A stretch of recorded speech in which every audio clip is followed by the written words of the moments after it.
gente está começando mais um Drops Design, um conteúdo desenvolvido pelo programa de pós-graduação da Unicinos, que aborda assuntos do cotidiano e estabelece as relações com as teorias acadêmicas desse campo do conhecimento. Hoje eu estou aqui, então, com o professor Dr. Gustavo Borba. E aí, Borba, beleza? Tudo certo, Cristiano, e contigo? Tudo certo. Agora é mais tranquilo. Semana que vem que nós temos uma banca, acho que vai ser mais complicado. Mas enfim, aí eu vou estar menos agilizado. Assim. Bom, também estamos aqui hoje com o nosso professor Dr. Felipe Campelo. E aí, Felipe, tudo bem? Tudo jóia, tudo ótimo. E eu sou o Cristiano Fragoso, eu sou especialista e mestrando em Design Estratégico pela Unicinos. Então eu quero começar o nosso bate-papo já perguntando para o Gustavo o seguinte. Borba, por que atualmente se fala tanto em inovação? Eu acho, Cristiano, que o tema inovação, né, ele fica tão em evidência assim, porque na verdade a gente tem cada vez mais organizações, né, no mercado, pensando no mercado e na sociedade, mas vamos usar o mercado como um exemplo que acho que fica mais fácil, né?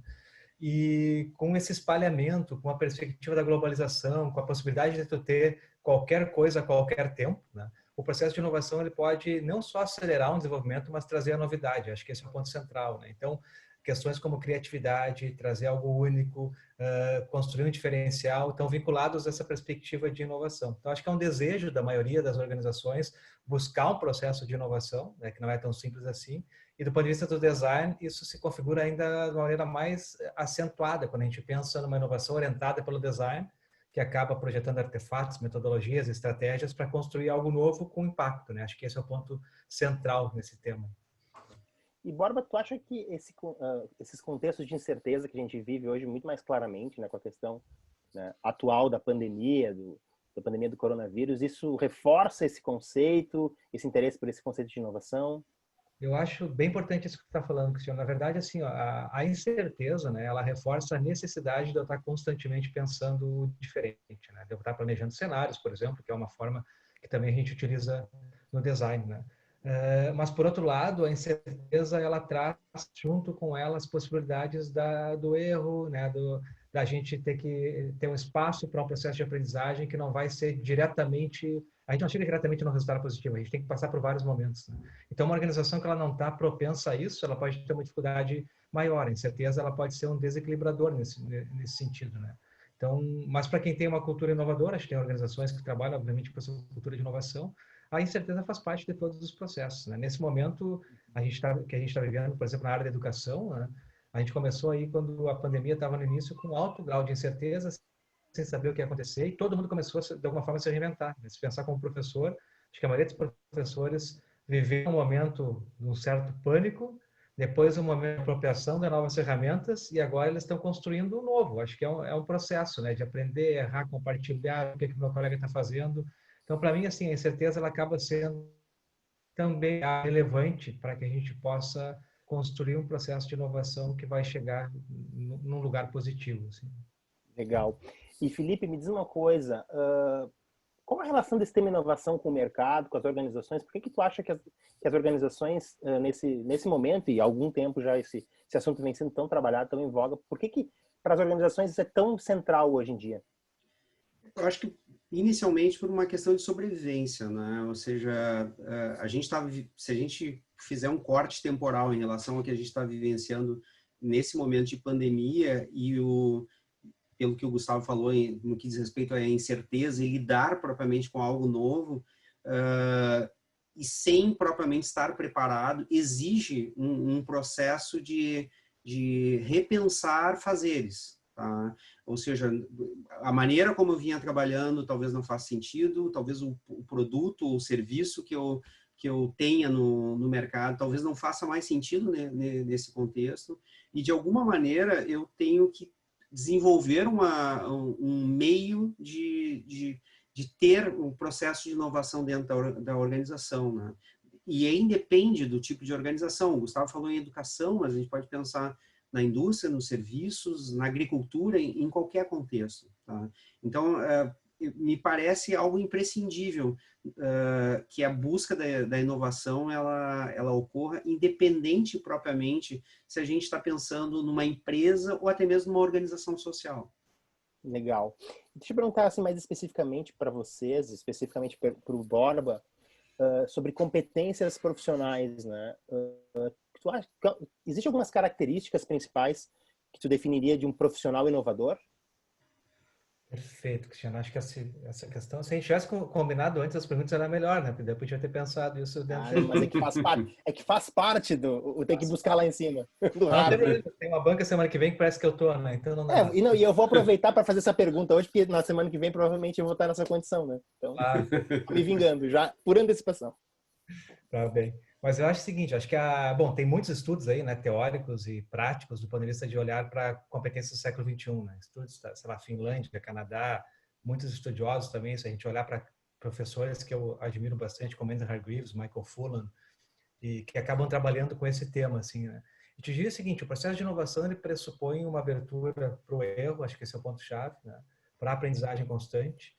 E eu colocaria junto com isso algumas dessas competências que hoje são relevantes para a gente que está vivendo esse ambiente, né, diferente, assim, né? Por exemplo, empatia, gerar empatia, né? Entender o outro nesse momento, a gente como professor entender aluno, as empresas entenderem seus clientes e assim por diante, né? A gente entender nossa família, por exemplo. Então acho que isso é um ponto chave, geração de empatia. A compreensão também para alguém que está trabalhando com inovação, um pensamento crítico reflexivo, né? Eu não consigo pensar o diferente se não tem uma noção crítica e reflexiva, né? Acho que isso está muito vinculado também à teoria do David e Alice Kolbe, que trabalha lá com ciclos de aprendizagem e que trazem essa questão da importância da reflexão no processo de aprendizagem contínua, né? E, enfim, tem várias outras questões, poderia pegar as 10, a gente tem aí 10 competências do século XXI que a própria universidade acaba trabalhando, né? Mas eu diria assim, nesse momento de pandemia, eu vejo essa questão da empatia e a perspectiva de pensamento crítico reflexivo como centrais, né, para a gente trabalhar com o processo de inovação orientado pelo design. Legal, legal. Isso também vem ao encontro dessa necessidade da gente buscar mais informações, mais conhecimento para poder se movimentar nesse contexto aí de onde a inovação está tão pujante, assim, está tão presente, né? Então, para encerrar, eu queria fazer uma pergunta para vocês dois. Eu vou começar pedindo que o Felipe responda, tá? Que é o seguinte: qual é a relação desse tema inovação com o design estratégico? Né? Então, assim, como o design estratégico pode ajudar a implantar processos de inovação em empresas ou na sociedade como um todo? Design estratégico é uma abordagem, tá, que permite digamos, uma difusão de uma prática de inovação, tá, e de uma cultura de inovação dentro das organizações. Talvez esse seja, do meu ponto de vista, a melhor síntese do que propriamente se trata, né? Ou seja, a gente buscar uma inovação orientada pelo design com base em elementos que passam pela empatia, passa pela colaboração, passa pela cocriação, são essenciais, tá? Então, para mim, essa é uma conexão quase que são siamesas, tá? Ou seja, entre design estratégico e inovação. Uhum. Eu vou pegar essa tua colocação e já a mesma pergunta para o Borba, mas pegando um pouco sobre isso que tu falou sobre inovação orientada pelo design. Borba, tu poderia falar um pouquinho mais sobre esse conceito para nós? Perfeito. Eu queria só reforçar que eu concordo com a visão do Felipe, está perfeita essa colocação, né? E quando a gente olha para esse aspecto de inovação orientada pelo design, tem alguns autores que a gente tem utilizado que são autores-chave preferidos de vocês, né? E que certamente na tua dissertação vão estar lá, ou Então. se não, você viu uma errata durante essa semana com... Se não tiver, já é um ponto que tu deveria rever. Enfim, acho que o Vergante fala muito sobre isso, né? Os dois livros principais dele, né? Trabalhando com a ideia de inovação orientada pelo design, compreendendo o seguinte, né? O processo de inovação todo tem o design no seu processo mesmo, não numa etapa. Acho que essa é a diferença, né? E o Vergante traz um elemento central para mim, que é o principal, que é a compreensão dos intérpretes, né? Que são figuras, centros, pessoas que estão fora das empresas e que ajudam as organizações a conseguir ampliar o seu modelo mental para poder gerar inovação. Então, acho que essa é uma configuração legal. E a outra autora que tu gosta bastante também é a Oden, né? A Oden, para mim, ela tem uma sacada fantástica quando ela fala de Innovation by Design dela, é compreender a proposta de valor que a gente faz para todo mundo, para além do meu usuário, para além daquela pessoa, em 4 dimensões, né? Então, ela pensa na questão econômica, psicológica, sociológica e ecológica, e para o usuário, para a empresa, para o ecossistema e para a sociedade. Ou seja, tu tem 16, né? Se pegar 4x4 aqui, tem que olhar para esse todo, né? E ver todas essas correlações. Eu acho que essa projetação que o Felipe comentou antes é central, né? Botei uma colinha aqui na tela, porque se tu quisesse um conceito teórico, eu ia citar o Franzato 2015, né? Bom, muito sempre é bom. Estratégico é um processo criativo que visa o desenvolvimento de dispositivos sociotécnicos, né, para a transformação do mundo. Claro que aqui ele está olhando muito mais para a questão de inovação social e impacto social, né? Mas eu acho que a resposta do Felipe é bastante completa nesse sentido. Para mim, o design estratégico está vinculado a projetar artefatos, metodologias e estratégias que impactam de alguma forma em gerar inovação para a organização. Bacana. Fico feliz. Muito boa a conversa aqui, o papo veio a assuntos bem legais, de teoria, de prática. Estou mais tranquilo, que acho que a minha qualificação tá bem encaminhada, pelo visto. Mas o mais importante é a gente ter trazido esses conceitos aqui. E claro, né, gente, o papo tá bom, mas como o nome do programa mesmo diz, isso aqui é apenas um drops, né, de todo o conteúdo e reflexão sobre esses e outros assuntos que são tratados no programa de pós-graduação de Design Estratégico da Unicinos. Então, eu queria agradecer... Oi. Fala, Borba.